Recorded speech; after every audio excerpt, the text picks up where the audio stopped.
కేంద్ర మంత్రి నిర్మలా సీతారామన్ ఏదైతే బడ్జెట్ ప్రవేశపెట్టినటువంటి నేపథ్యంలో సామాన్యులకి అనుకూలంగా ఉందంటూ కూడా భారతీయ జనతా పార్టీ నాయకులు చెప్తున్నటువంటి పరిస్థితి అయితే కనిపిస్తా ఉంది. ఆంధ్రప్రదేశ్ సంబంధించినంత వరకు ఎటువంటి కేటాయింపులు జరిగాయి అనే దానికి సంబంధించి బీజేపీ నాయకులు ఉన్నారు, వారిని అడిగి తెలుసుకునే ప్రయత్నం చేద్దాం.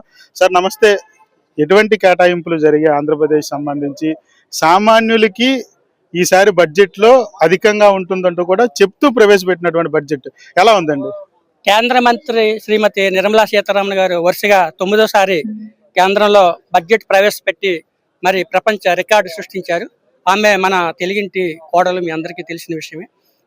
గతంలో 8 సార్లు కూడా మరి వికసిత్ భారత్ లక్ష్యంగా ఈ యొక్క బడ్జెట్ ప్రవేశపెట్టడం జరిగింది. ముఖ్యంగా బడుగు బలహీన వర్గాల వారికి అందరికీ కూడా, యువతకి, క్రీడాకారులకి అన్ని రంగాల్లో కూడా అభివృద్ధి చెందే విధంగా ఈ యొక్క బడ్జెట్ ప్రవేశపెట్టడం జరిగింది. ముఖ్యంగా మీరు అడిగిన దానికి ఆంధ్రప్రదేశ్కి ఏపీలో 3 హై స్పీడ్ రైల్ కారిడార్స్ ఏర్పాటు చేయడం జరుగుతుంది. దాని ద్వారా అరకులో స్పెషల్ ప్రాజెక్ట్ కూడా అనౌన్స్ చేశారు. దాంతో పాటు ఏపీలో రేర్ ఎర్త్ మినరల్స్ కారిడార్, అక్కడ మనకి ఒరిస్సా నుంచి అండర్ గ్రౌండ్ కారిడార్ రావడం ద్వారా మన స్టీల్ ప్లాంట్కి గనులు కూడా వచ్చే అవకాశం ఉంది. ముఖ్యంగా ఎంఎస్ఎంఈకి లక్షల కోట్లు కేటాయించడం జరిగింది. ఎవరైతే యువకులు, నిరుద్యోగులు ఉంటారో, పారిశ్రామికవేత్తలు ఉంటారో వారందరికీ కూడా మరి సబ్సిడీతో కూడిన రుణాలు కూడా అందించడం జరుగుతుంది. ముందు నుంచి ఉన్నటువంటి ముద్రా లోన్స్ కానివ్వండి, ఇలాంటి సంక్షేమ పథకాలన్నీ కూడా అవి కంటిన్యూ చేస్తూ, ముఖ్యంగా ఏదైతే ఇన్కమ్ ట్యాక్స్ పరిధిని కూడా ఇంకా సరళీకృతం చేశారు. దాని ద్వారా మధ్యతరగతి వారికి ఎంతో ఉపయోగపడుతుంది. అంటే ఇందులో ప్రధాన అంశాలుగా ఇన్కమ్ ట్యాక్స్ రిడక్షన్స్ ఈసారి ఏమి కనిపించట్లేదు. ట్యాక్స్ ఎగ్జంప్షన్ ఏమైనా మళ్ళీ తెచ్చేటటువంటి ఆస్కారం ఉండబోతుందా? గతంలో లాగే కొనసాగిస్తామంటూ కూడా కేంద్రం చెప్తున్నటువంటి పరిస్థితి. కొంత వెసులుబాటు ఇస్తే బాగుంటుంది అంటూ కూడా సామాన్యులు గతం నుంచి చెప్తున్నటువంటి సిచ్యువేషన్. కానీ దాని మీద ప్రస్తావన అనేది రాలేదు. ఏమైనా ప్రస్తావన వచ్చే అవకాశం ఉండబోతా ఉందా? ఇన్కమ్ ట్యాక్స్ పరిధి గతంలో ఏదైతే లాంగ్ టర్మ్ ఇన్కమ్ ట్యాక్స్ ఉంటుందో, క్యాపిటల్ గెయిన్స్ గతంలో 15% ఉండి దాన్ని 14% చేయడం జరిగింది. ఆల్రెడీ మన దేశవ్యాప్తంగా అది ప్రకటించారు.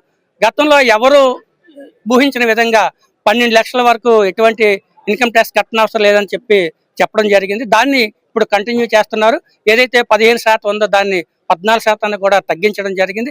ఇంకా పూర్తి వివరాలు మనకు వారం రోజులు వస్తాయి కాబట్టి దాని ప్రకారంగా ఇంకా మధ్యతరగతి వారికి ఖచ్చితంగా ఆశాజనకంగా ఉంటుంది ఈ యొక్క బడ్జెట్. అంటే ఇందులో ఒక లోటుపాటు అంశాన్ని కొంతమంది ఇప్పటికే ప్రస్తావిస్తున్నటువంటి పరిస్థితి, పన్ను ఎగవేతదారులకి శిక్ష నుంచి మినహాయింపు అనేటటువంటి చట్టాన్ని తీసుకొస్తున్నారు. అది ఎంతవరకు సమంజసం? ఆల్రెడీ భారతదేశానికి రావాల్సినటువంటి అంశాల్లో ఇది ప్రధానమైనటువంటి అంశం. పన్నులు కట్టకపోతే ఎలా దేశం నడిపించేది ఎలా?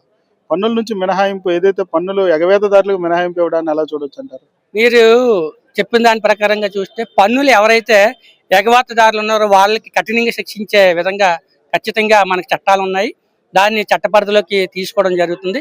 ఎవరైతే ఇండస్ట్రీస్ పెట్టి వాళ్ళు లాస్ అయిపోయి అలాంటి వాళ్ళు, ఎందుకంటే వాళ్ళు కూడా ఇండస్ట్రీ పెట్టేటప్పుడు కొన్ని వేల మందికి, లక్షల మందికి ఎంప్లాయ్మెంట్ ఇవ్వడం జరుగుతుంది. వాళ్ళు బ్యాంక్ లోన్స్ కట్టకపోతే అలాంటివి మాఫీ చేయడం జరిగింది గతంలో.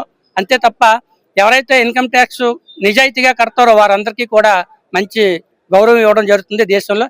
ఎందుకంటే ప్రతి పౌరుడు ఇన్కమ్ ట్యాక్స్ కడితేనే ఆ యొక్క డబ్బుతో మౌలిక వసతులు ఏవైతే రోడ్లు ఉన్నాయో, వాటర్ ఉందో, ఇవి అన్ని రైలు ఇన్ఫ్రాస్ట్రక్చర్ అంతా కూడా డెవలప్ చేయడానికి మనం ప్రజలంతా కట్టే పన్ను సొమ్మే కాబట్టి ప్రజలంతా కూడా నిజాయితీగా పన్నులు కట్టాలని కోరుకుంటాం. సార్ చెప్పండి, ఎలా ఉంది ఈసారి బడ్జెట్? సామాన్యులకు అనుకూలంగా ఉందా? సార్, ఈ రోజు బడ్జెట్ చాలా గొప్పగా ఉంది. మీరు చూశారు, ఈ రోజు గత 9 సార్లుగా కేంద్ర మంత్రివర్యులు నిర్మలా సీతారామన్ గారు బడ్జెట్ ప్రవేశపెడతా ఉన్నారు.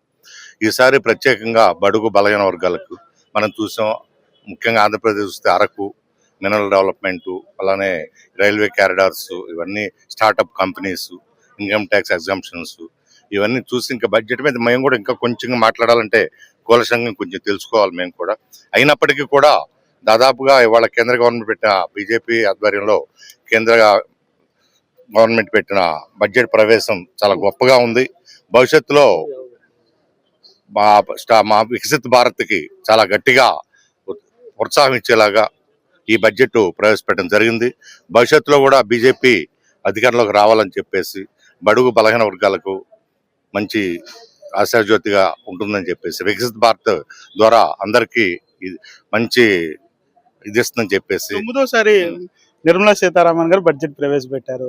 ఎలా అనిపిస్తా ఉంది? ఎందుకంటే 9 సార్లు ఒకే మంత్రి ప్రవేశపెట్టడం అది అసలు రేర్ ఫీట్. ఇది నాకు తెలిసి భారతదేశ చరిత్రలో అయితే ఫస్ట్ టైం, ప్రపంచ చరిత్రలో కూడా దాదాపు 9 సార్లు ప్రవేశపెట్టిన వ్యక్తి లేరేమో. అంటే నాకంత పరిజ్ఞానం లేదు, కానీ నేను అనుకుంటున్నాను నిజంగా నిర్మలా సీతారామన్ ప్రవేశపెట్టిన బడ్జెట్ ప్రవేశం తర్వాత భారతదేశ రూపురేఖలు మారిపోయి మనం గమనిస్తా ఉన్నాం.